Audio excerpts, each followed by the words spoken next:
Hello.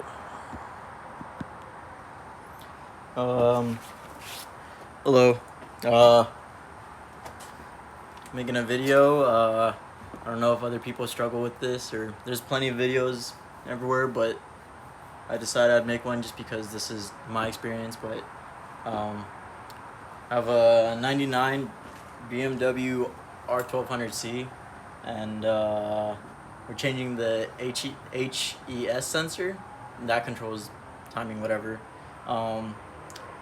There's videos out there. You can also find some forums or whatever, but I thought I'd just make a video just because I think there's a couple tricks that aren't really, said. So this might help someone out there. I don't know. I did it, but I'm having to redo it because I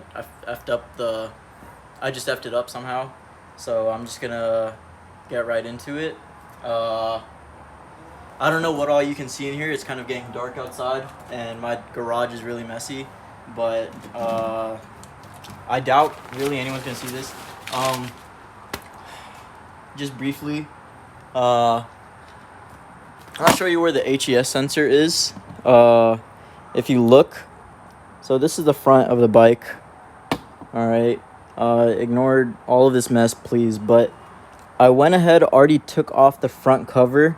I hope that's not a big deal because it's not too hard. There's literally I have it on the floor somewhere, but there's just some bolts up here, about 6, I believe, and this whole thing pops up. It's hard to show you from here, but there's your alternator. This is your belt, and then down below is your crankshaft. And underneath this crankshaft, you have to pull off the belt and the crankshaft pulley. Your HES sensor is there. It's pretty straightforward. However, there's a couple things that I don't know, some people might struggle with. Yeah, let's start. Let me set this back up.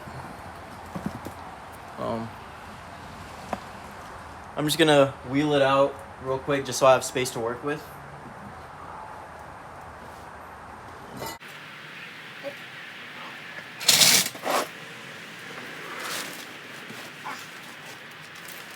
This is kind of freaking heavy. Alright, I should have enough space. Alright, should be good. Alright.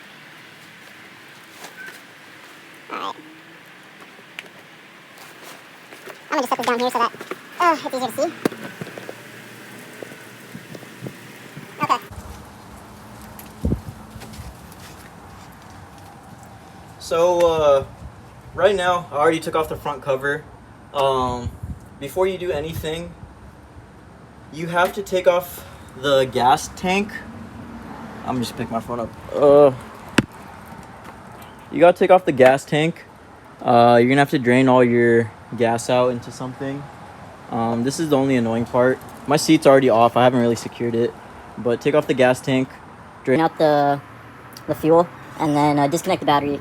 This is just because you're working on a sensor. You don't want to screw something up. I'm a very novice. I'm really not too smart. But just disconnect the battery. So we'll just do that real quick.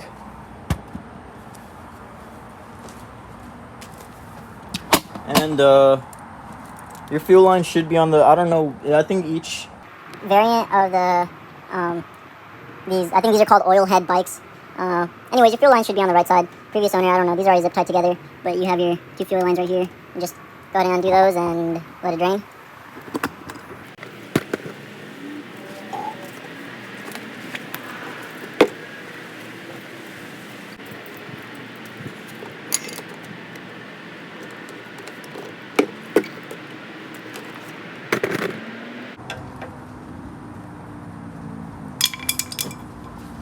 Okay. Oh, you know what? It's best if you use a funnel, just so it's just easier. I was about to do that stupidly. Oh, shit. A lot of gas just came out. I'm gonna let this drain for a little bit. Gross. It smells.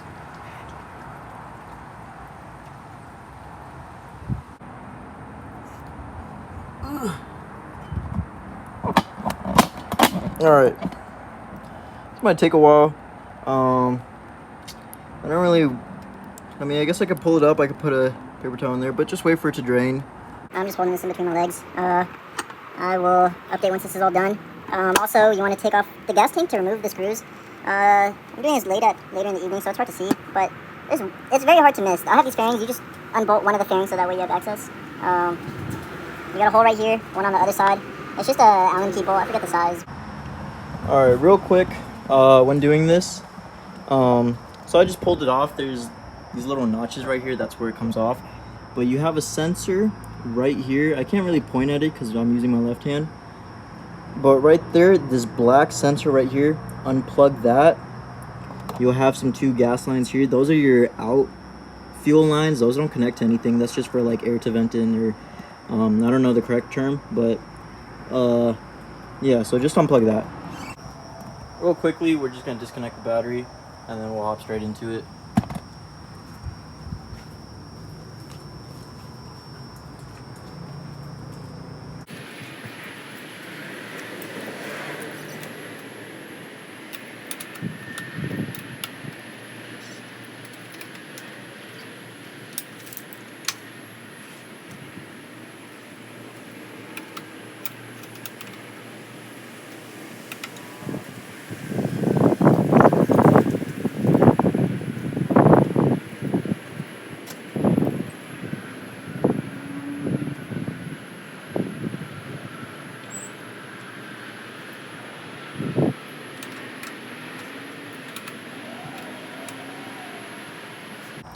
Okay, so in order to take this belt slack off, there's not a whole lot you can see because of this big, I don't know what it's called, but anyways, to take off this one, you won't see any tensioner pulleys in here.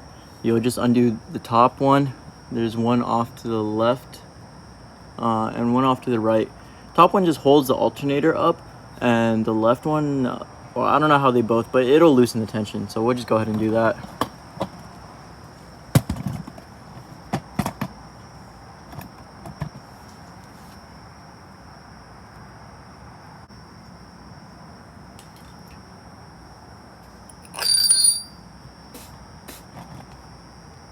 Also, for the top bolt, I don't have my socket, but it's a 14 millimeter.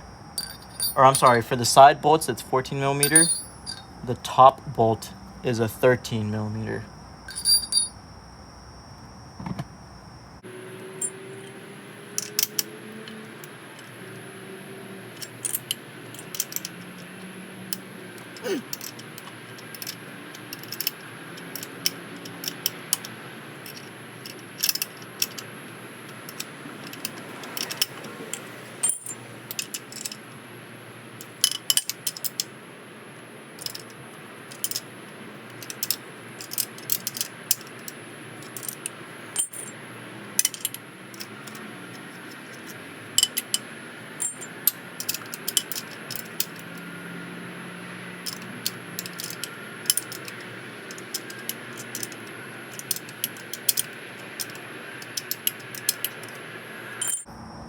Alright, I don't know how much you can see, but I went ahead and undid the 3 bolts. The one right here, one at the top, and one on the right.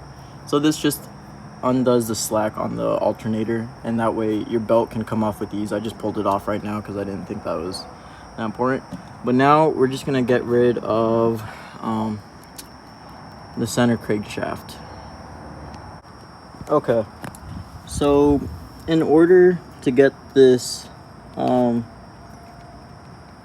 crank pulley off, if you try tightening it or loosening it, the pulley just spins. So to get around that, what I found, if you put the bike into 5th gear, you can use the drive shaft as enough resistance. And if you just press on the brake pedal, the rear brake, it'll give you enough resistance to crank it off. So you want to jack up the rear. Where you'll want to jack it up, not on the exhaust. You want to jack it up, not on the exhaust, but right here behind the tire. Okay, we're back again on a different day because it's daytime. But before I was trying to show how you can make it easier to take off the crank pulley by putting this in a fifth gear and just stepping on the front brake, so that way you can use it as a resistance to undo it. So I jacked it up from the right side just because it leans over to the left. I jacked it up right there. I didn't want to put it on the exhaust. I just put it on the frame. So this helps. You can jack it up.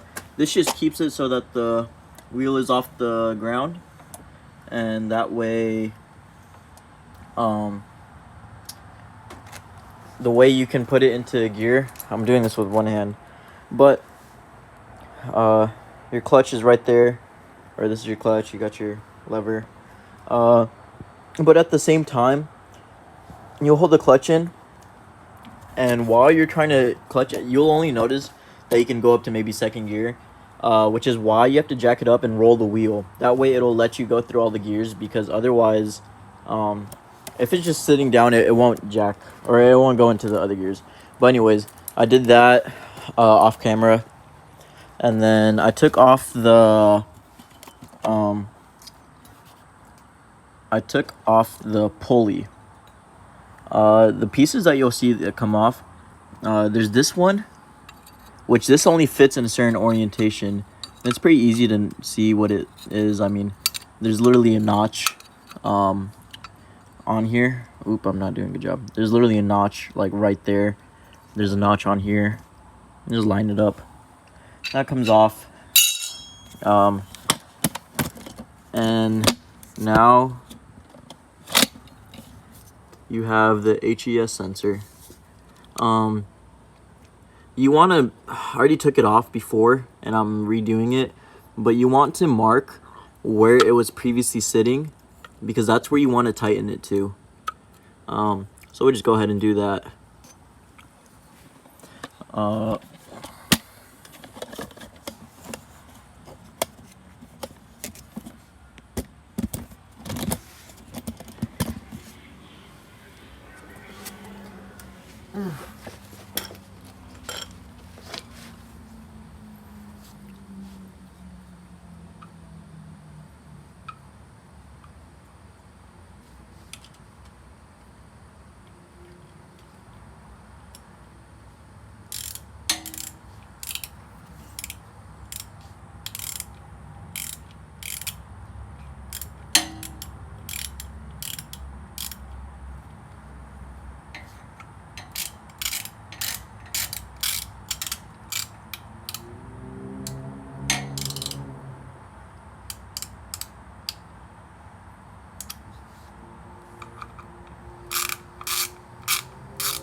Okay.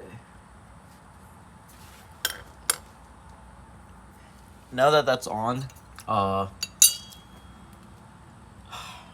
sorry, I forgot one thing. I know this is a really bad YouTube video, and I'm not doing the best job at explaining everything that I did because this is my second time doing it.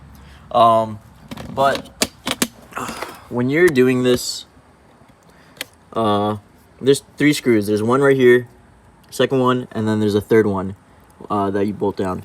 And then it's harder to see up there, but right here, this is just, it holds the cable down. This just seats into it, and then you might have troubles with this, with trying to get the cable out, because mine was all the way at the top.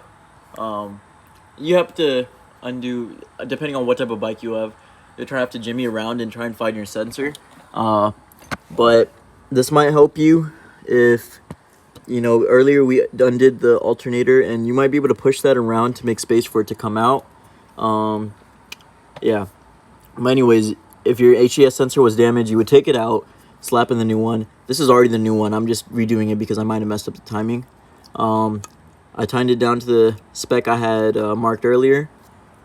Now I'm just going to put the crankshaft pulley on there, put the belt back on, reconnect the battery, and we'll try and do everything together again.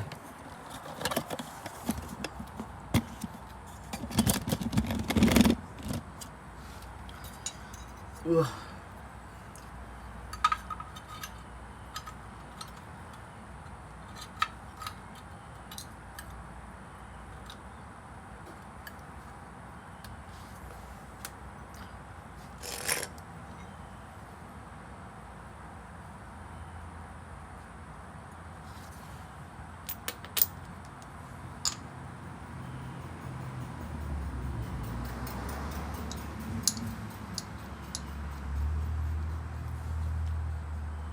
Oop.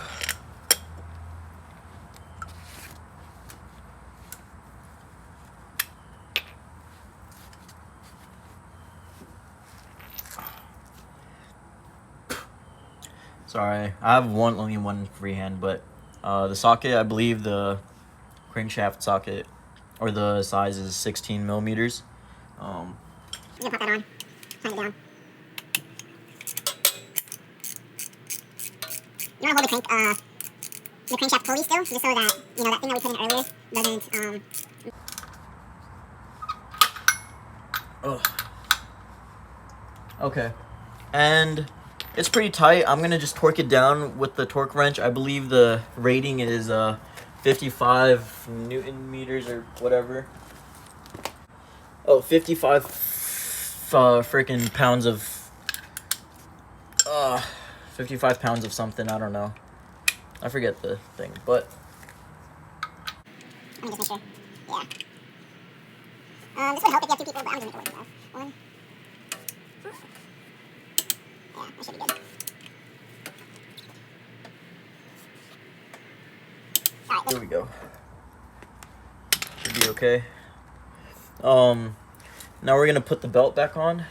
This part is also a little bit tricky. It helps to have two people, but let's see here. For this part, it helps to have a crowbar. This is how I did it. I also had a second person to help me, but see if we can just do this on our own. Let's put the belt back on. Make sure it's all lined up in the little ridges in the appropriate spots. Okay. Okay, so first step, let's see, I forgot what size socket these were. Okay, using 13 mil. I'll try and showcase what I'm doing.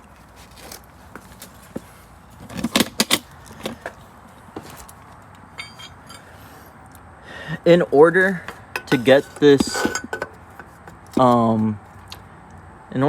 alternator on as well as you can, it helps if you take a crowbar. I'm like using the frame as leverage. Take a crowbar, and with the second person, if you can, let me try and get in a better spot. Yeah, see how I'm kind of jimmying it up, and now this has enough tension on it, and you'll tighten down the top bolt, now the left and the right, and we'll try and do that. I'll try and do this. I'm gonna set up my camera so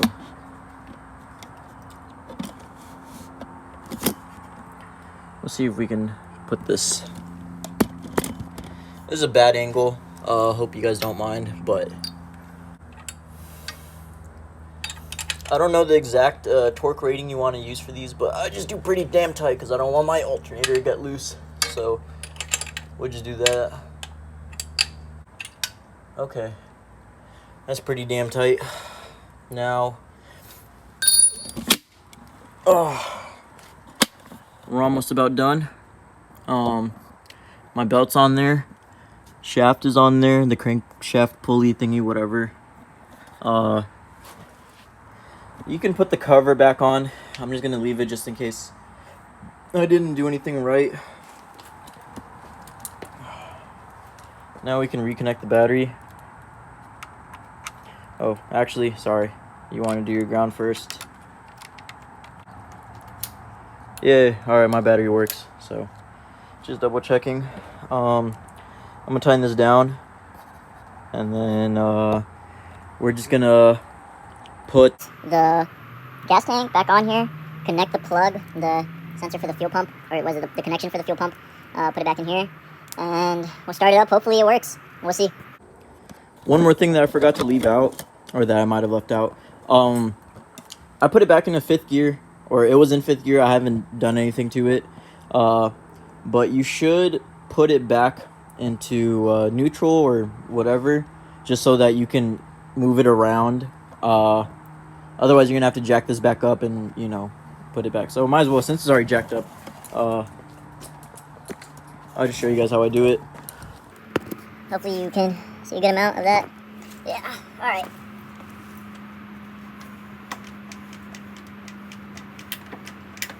You'll hear it click into gear. And then eventually you'll just get into 1st gear, which, you know, but you just rotate it. Alright, just to double check. And then, since it was in 5th gear, if you want, we can even double check. I reconnected my battery, so this will tell me if it's in neutral or not. So, hey, neutral. Alright, cool. I'm gonna...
Go ahead and plug this in.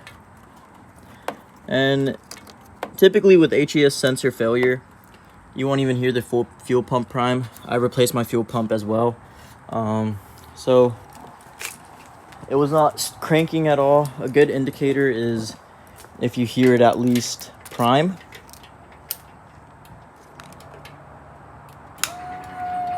Oh, that little humming noise, that means it's primed.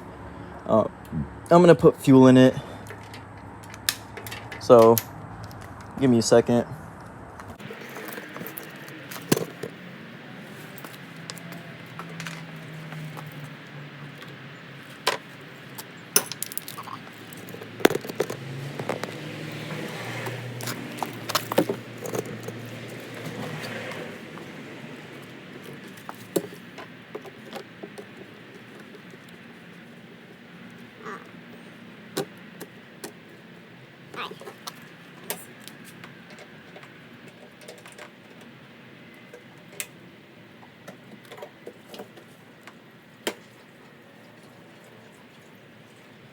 So we're gonna start it up.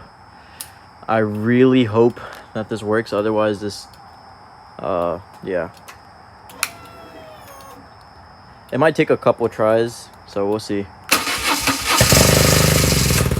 Oh ho ho, guys, holy moly, holy shit. Ah! Okay, I'm actually very happy because this has been holy shit. That is awesome.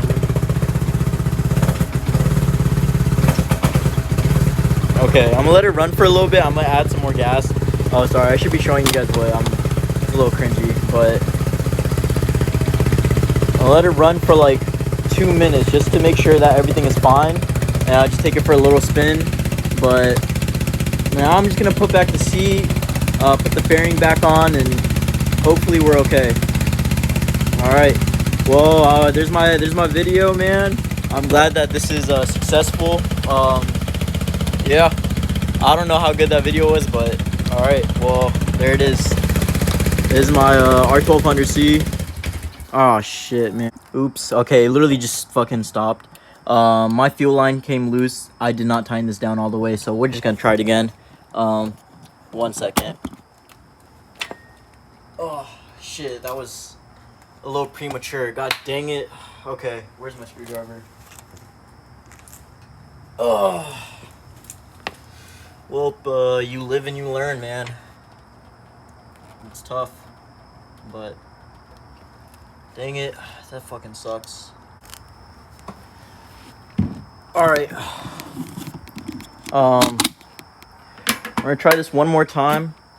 Hopefully, everything is fine. This thing just opened. Just make sure that your fuel lines are secure. Otherwise, that messes up a lot. But we're gonna try this one more time. Okay, turns on.